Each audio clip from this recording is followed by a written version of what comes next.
Chers abonnés, bonjour. Comme je l'ai énoncé dans une précédente vidéo, je vais parler petit à petit des différentes portes de notre âme qui sont des lieux de combat spirituel. Et je vous conseille de lire ce livre de Pascal Hide qui nous aide à connaître ces portes de l'âme.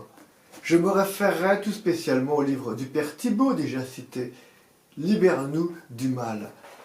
Aujourd'hui, je vous lirai les lignes qui concernent une double porte.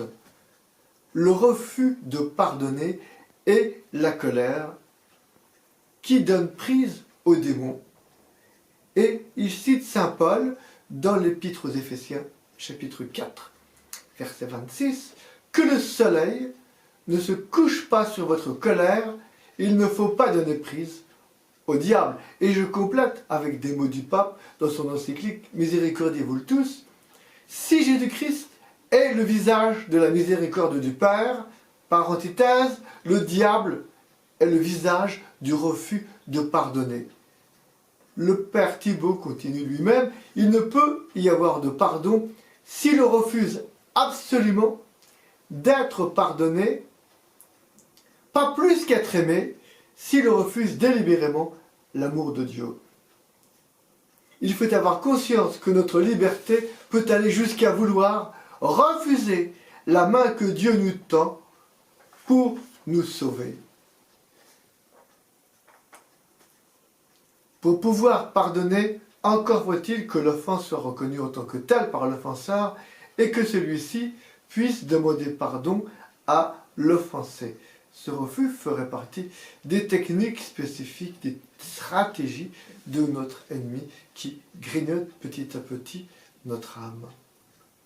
Le refus de pardonner devient vraiment une porte ouverte au diable. Ce refus de la miséricorde a quelque chose de vraiment diabolique dans le sens étymologique du terme diabolo qui sépare.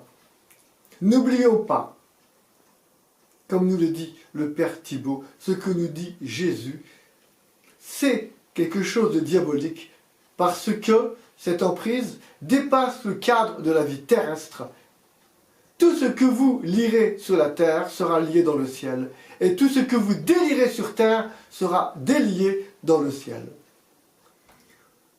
N'oublions pas que nous restons après la mort dans les mêmes dispositions d'esprit que celles que nous avions au moment de mourir. Il ne nous est plus possible de changer lorsque notre âme se sépare de notre corps.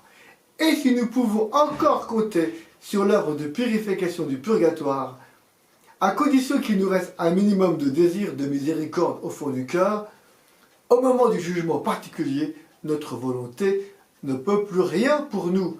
Or, si nous mourons avec un refus d'accepter la miséricorde ancrée au fond de notre cœur, plus rien n'est possible pour notre salut. L'enfer n'est pas un simple mythe, n'en déplaise aux naïfs qui croient qu'on ira tous au paradis. Chers abonnés, bonne méditation sur ça.